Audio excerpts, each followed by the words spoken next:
Hi, welcome to daily update. इस class में हम द हिंदू और इंडियन एक्सप्रेस के जितने भी one liner type current affairs रहते हैं उसे कवर करने की कोशिश करते हैं। आज है 20 फरवरी और आज हमारे क्लास में टोटल में 6 न्यूज़ है जिसे हम आज की क्लास में कवर करने वाले हैं। तो चलिए शुरू करते हैं हमारा आज का पहला न्यूज़ से। हमारा आज का पहला न्यूज़ है इंडिया में जो AI इम्पैक्ट समिट चल रहा है उसी को लेकर। कल के समिट के सेशन को एड्रेस करते हुए पीएम मोदी ने इंडिया का जो एआई को लेकर विजन है उसके बारे में बताया है और इसका नाम है मानव, जिसका मतलब ह्यूमन है। इस मानव विजन का M stand for moral system, मतलब एआई को एथिकल गाइडलाइंस को फॉलो करते हुए बनाया जाएगा।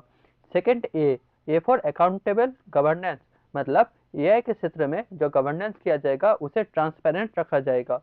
नेक्स्ट है एन, मतलब नेशनल सॉवरेनिटी। इसका मतलब हुआ जो बनाएगा एआई को या फिर किसी भी डाटा को, उसी को वो डाटा बिलोंग करेगा, किसी और के अंडर नहीं जाएगा। नेक्स्ट है ए, एक्सेसिबल एंड इंक्लूसिव, मतलब एआई के ऊपर किसी का मोनोपोली नहीं रहेगा, ये सार्वजनिक यूज के लिए ओपन रहेगा।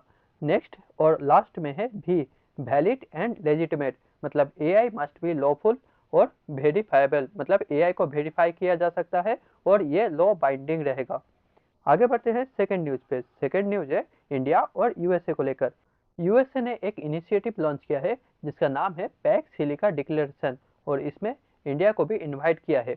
उसी को लेकर बताया जा रहा है इंडिया और यूएस मिलकर ये पैक्स सिलिका डिक्लेरेशन को साइन करने वाला है।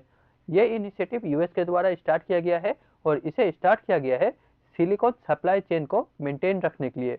इस इनिशिएटिव के द्वारा जितने भी फ्रेंडली और ट्रस्टेड कंट्रीज है उसे एक साथ लाकर क्रिटिकल मिनरल्स, सेमीकंडक्टर्स, ये सब या फिर एआई इंफ्रास्ट्रक्चर, ये सब सेफ रहे, रिलायबल रहे और किसी भी हॉस्टाइल कंट्रीज के द्वारा कंट्रोल ना किया जाए, इसी को इंश्योर करने के लिए इसे बनाया गया है।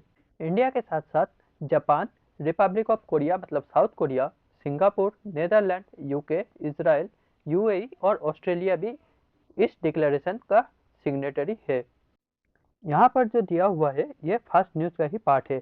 फर्स्ट न्यूज़ में जो एआई समिट का बात हुआ था उसी को लेकर यहाँ पर पीडीएफ मिसमैच करके लगा दिया गया है। यहाँ पर बताया गया है इंडिया के जो आईटी मिनिस्टर है अश्विनी वैष्णव जी, उन्होंने अभी एक अनाउंसमेंट जारी किए हैं जिसमें बताया जा रहा है New Delhi frontier AI impact commitment sign किया गया है कुछ इंटरनेशनल एआई कंपनी और डोमेस्टिक एआई कंपनीज के द्वारा, जैसे कि Google, OpenAI, Meta, Anthropic, Microsoft, Sarvam, Gnani, Bharat Gen and Soket AI, ये सभी कंपनियों के द्वारा ये कमिटमेंट को साइन किया गया है। ये कमिटमेंट में मेन दो कमिटमेंट है, वो है एआई का रियल लाइफ यूजेस को लेकर एनालाइज करना और सेकंड है एआई को डेमोक्रेटाइज करना, मतलब पब्लिक यूज के लिए एआई को ओपन रखना, किसी भी तरह का मोनोपोली या फिर रिस्ट्रिक्शन इम्पोज ना करते हुए। इसी के साथ आगे बढ़ते हैं हमारा आज का नेक्स्ट न्यूज पे। हमारा आज का नेक्स्ट न्यूज है एआई के ऊपर निकाला हुआ यूएस का एक एक्शन प्लान को लेकर। इसका नाम है विनिंग द एआई रेस। इसके अंदर 90 पॉलिसी को निकाला गया है और जिसका काम है यूएस का एआई को एक्सपोर्ट करना, उसको इनोवेशन में और एआई इंफ्रास्ट्रक्चर डेवलपमेंट में टर्बो चार्ज करना, मतलब बूस्ट करना। आगे बढ़ते हैं नेक्स्ट न्यूज पे। नेक्स्ट न्यूज है नेक्स्ट एआई समिट कौन होस्ट करेगा उसे लेकर। तो बताया जा रहा है 2027 में जो एआई इम्पैक्ट समिट होगा उसे होस्ट किया जाएगा स्विट्जरलैंड के द्वारा और इसे होस्ट किया जाएगा स्विट्जरलैंड के जेनेवा में और 2028 का समिट होस्ट किया जाएगा यूएई के द्वारा। इसी एआई इम्पैक्ट समिट के साइडलाइन में इंडिया के पीएम मोदी और स्विट्जरलैंड के प्रेसिडेंट गाय पार्मेलिन के बीच में एक बायलैटरल टॉक्स ऑर्गेनाइज किया गया था जिसमें एआई, मल्टीलैटरल कोऑपरेशन, ट्रेड, ये सब के बारे में डिस्कस किया गया है। साथ ही में इंडिया और ईएफटीए मतलब यूरोपियन फ्री ट्रेड एसोसिएशन के जो 4 कंट्रीज है, आइसलैंड, नॉर्वे, स्विट्जरलैंड और लिechtenstein, इनके बीच में एक टीईपीए मतलब ट्रेड इकोनॉमिक पार्टनरशिप एग्रीमेंट के बारे में भी डिस्कस किया गया है। आगे बढ़ते हैं नेक्स्ट न्यूज पे। नेक्स्ट न्यूज है अरुणाचल प्रदेश को लेकर।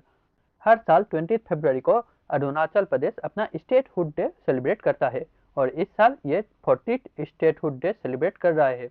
अरुणाचल प्रदेश इंडिया का 24th स्टेट बना था 1987 में। आगे बढ़ते हैं हमारा आज का लास्ट न्यूज पे। हमारा आज का लास्ट न्यूज है एक नोवेल को लेकर। नोवेल का नाम है the cantonment conspiracy, A military thriller. इसके ऑथर है आर्मी जनरल मतलब फॉर्मर आर्मी जनरल एम नरभाने जी। और इस नोवेल में मेंशन किया गया है इंडिया और चाइना का जो अनरिजॉल्व नेचर बाउंड्री है, यही इंडिया और चाइना का बायलैटरल प्रॉब्लम का फोकस है या फिर हार्ट है। इसी के साथ हमारा आज का क्लास यहीं पे खत्म होता है।